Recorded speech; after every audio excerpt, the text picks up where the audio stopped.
Hi there, I'm Shawna Robins, founder and CEO of Spark, and today I have the pleasure of doing an Authority Magazine interview with Jessica Abo. Jessica is the founder and CEO of Jett Productions, and today we are going to be discussing women over 40 and how the US healthcare system can support them and what women need to know in advocating for themselves within the US healthcare system. Jessica, thank you for joining me today. Thank you for having me. So tell me a little bit about your background. I know that, women over 40 have unique health challenges, and I want to know about your production company and about your background as a journalist and just sort of your thoughts and takes for women to be able to advocate for themselves at this stage in their life.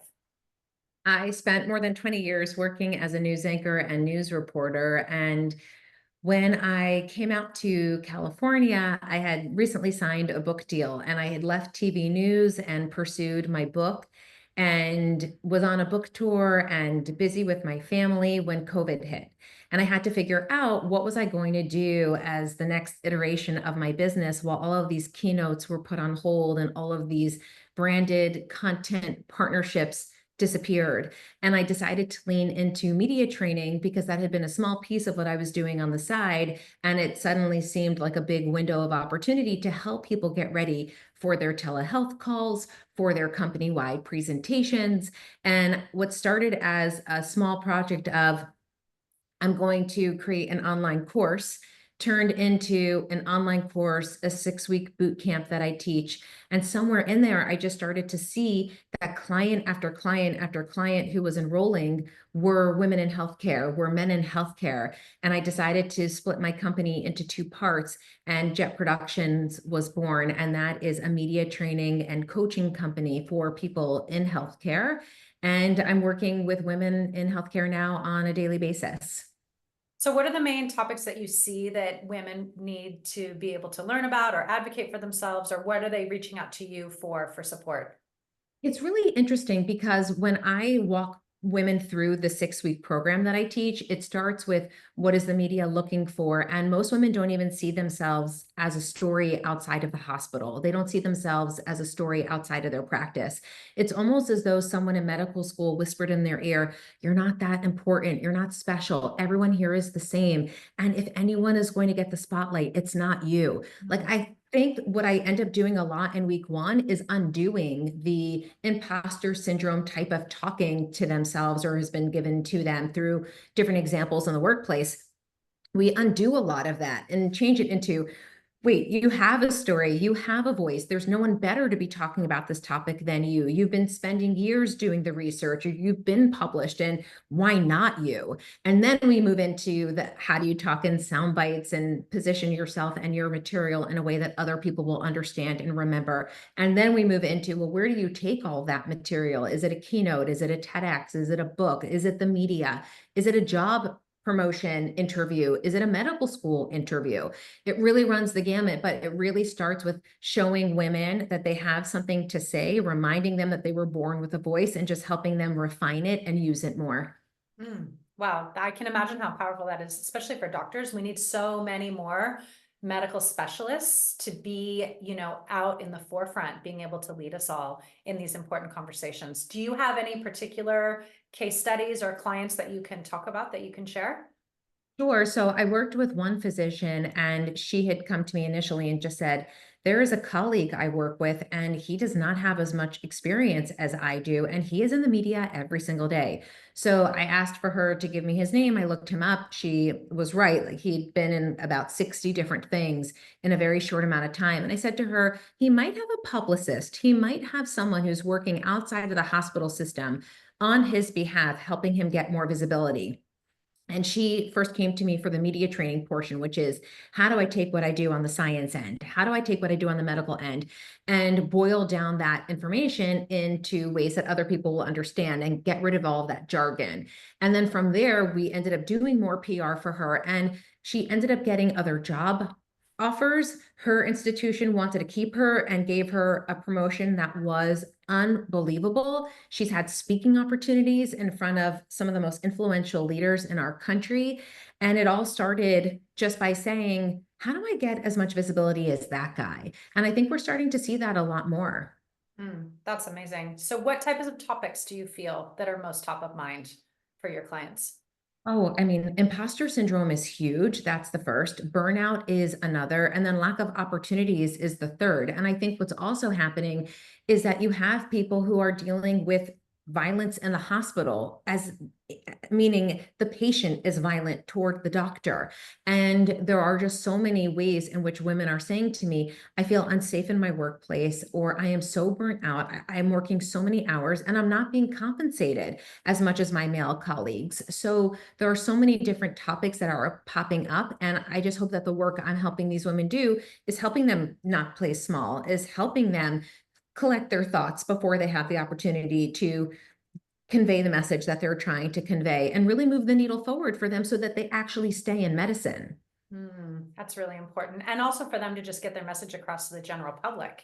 I know there's such a need that women want to know and understand things that are going on in their own bodies. Like to have a doctor talk about burnout, I think would be really impactful because so many women are dealing with burnout. And when you think about the fact that your doctor is supposed to know things that you don't know, and then she's dealing with all the things you're dealing with, it's like, okay, tell me more. Tell me how you got there. Tell me how you fixed it. How can I help myself? What questions do I ask my doctor when I go in? All of those sorts of things. I think that that's such a great resource. I recently had an appointment with my internist, and I basically said, I'm in my 40s. I don't think I'm having any symptoms around perimenopause, but at some point, does a pamphlet just drop from the sky and tell me, like, oh, you are this age? These are the hormone panels that you should get done, or these are the questions to ask your OBGYN. Like, when do we start tracking the things that we should track to even note, oh, whatever this thing is seems to have changed over the past year or two? Like there is such a shade of gray that when you actually stop and think about the amount of women who are leaving medicine full time within 6 years of completing their residency, it's really alarming. We also know that women provide phenomenal care. To think that there are cities and communities that don't have female doctors, like that is not good for the health of our country. So I think whatever we can be doing to be supporting everyone in the healthcare industry is really important, but also having that side conversation within our institutions of what do our women providers need is something that isn't happening enough. Yeah. Well, yeah, not enough across the globe, definitely. What do you think about social media? What do you think about doctors that are on TikTok and doctors that are using social media as platforms for information? Do you like Well, that? Do you not like that? What are your thoughts? I mean, I think however you can educate the public, educate the public. And so many people come to me and say, I want to be fighting misinformation in ways that I feel I can't do just sitting in my office and behind my desk. So how do I get started on social media? So I think that social media can be a very powerful platform, especially in an age where you have people who have not gone to medical school. They have not done a residency or a fellowship. They haven't been in practice and they're sharing medical information. That to me is very worrisome. So to get more doctors online in a way that feels safe for them, I think is really important. Do you have any platforms that you think are a good fit for doctors, or do you think right now it's just sort of across the board, take what you have? I think you have to ask yourself the kind of personality that you have and what kind of visibility you're looking for and what you hope that visibility accomplishes. Because I think TikTok can do one thing. I think Instagram can do another. I think LinkedIn can do a third. I think Pinterest could do something else and YouTube something else. I think it just comes down to, and Facebook too, where do you feel the most comfortable and confident? And what is it that you are trying to get by putting yourself out there to begin with? Yeah, I think that's super helpful. Okay, so then as far as like a patient goes, someone like me or a woman that's looking for answers, what do you recommend that she do when she is looking for a doctor or information, or how do we even identify misinformation from truth? Like, can you give me some tips on that?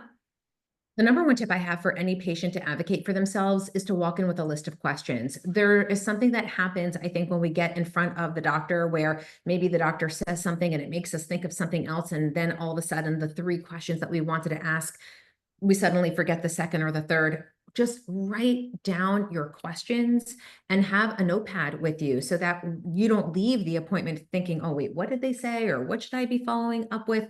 I think we live in such a fast paced world, that we're all moving at supersonic speed. And the best thing that we can do is slow down, or even ask our doctor, hey, do you mind if I record this appointment? Because I don't want to take notes. I want to look at you and pay attention to what you're saying, but I also don't want to miss information that might be important when I go to the pharmacy after today's appointment and I forget the thing that you told me to get to help with the thing. So I think being a journalist, being a note taker is the best advice I have.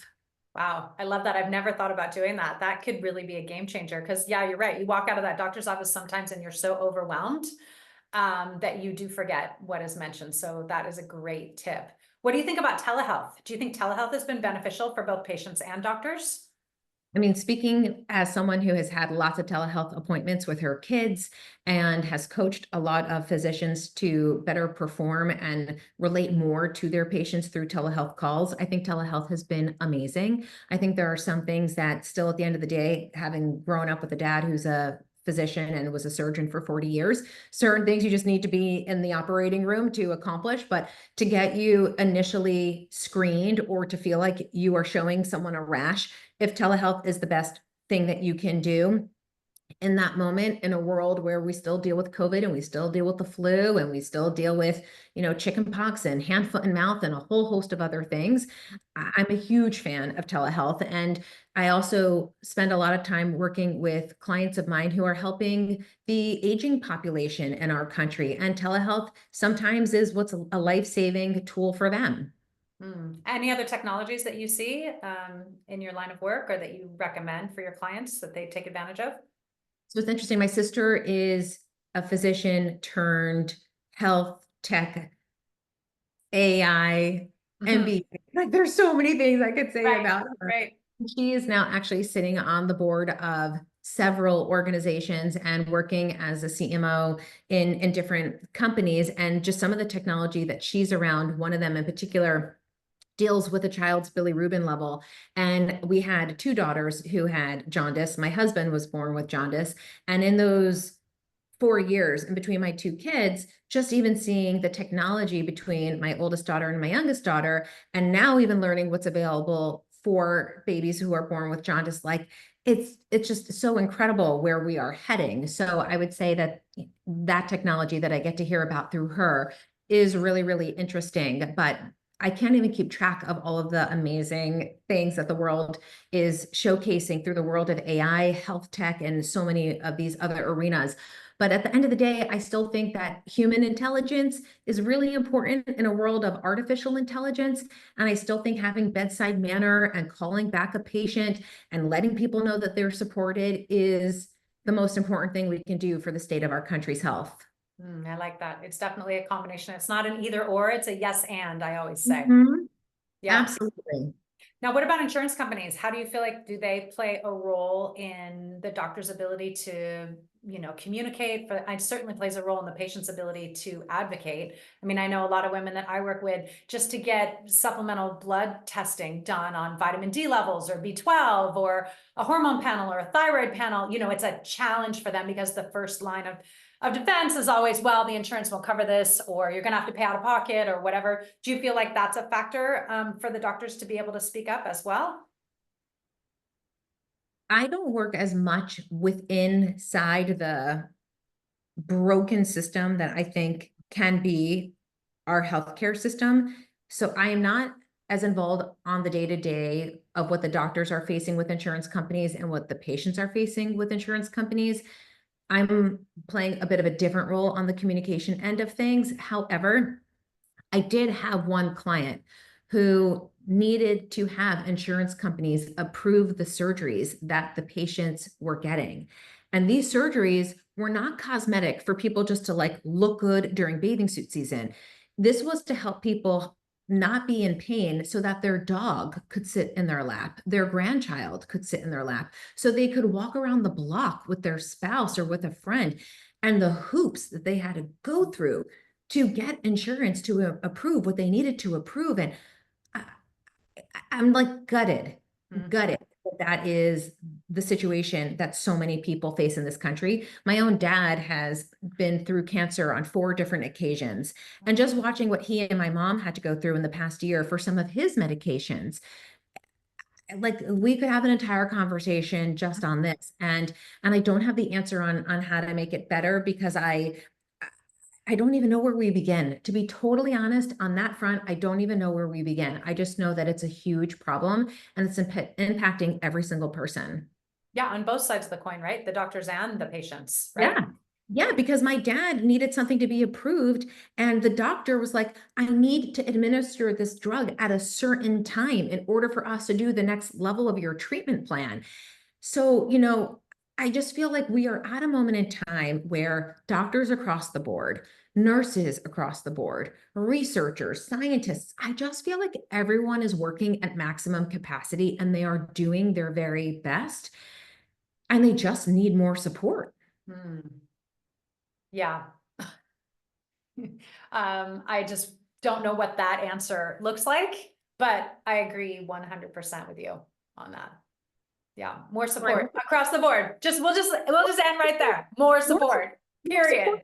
Everyone, just more support for everyone. And what that looks like for each institution will be different. What that looks like, I go into different pharma companies and I help executive leaders better manage their teams through learning more effective communication skills, helping people boost their executive presence so that they're seen as leaders in company-wide meetings and meetings with stakeholders, basically helping people be better storytellers and get their message across in a way that gets out in the field and also stays within the office. And I can tell you, people have really important jobs that at the end of the day are changing and saving lives, but people are exhausted. They are exhausted. And the US Surgeon General has come out with several reports in the last year related to loneliness, related to burnout. I don't even know who takes on this task, but I think we are dealing with a society that needs some sleep, needs better nutrition, more, probably to be hydrated, and a whole bunch of other things. But I don't Basic know. human needs, right? Needs. Sleep, water, food. Yeah. A hug.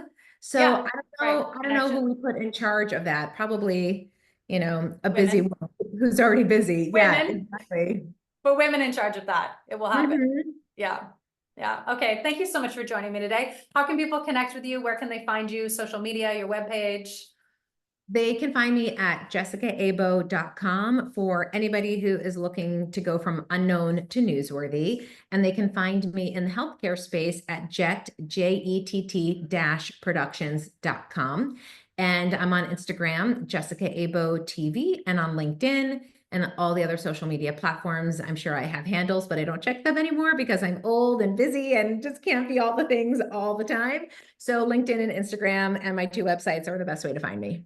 I love it. Thank you so much. Thank you for everything that you're doing, not only to help your clients, but to help doctors, to help patients, just to help elevate our society in general around this subject. It's a really, really important one. Thank you so much for having me. I really enjoyed the conversation.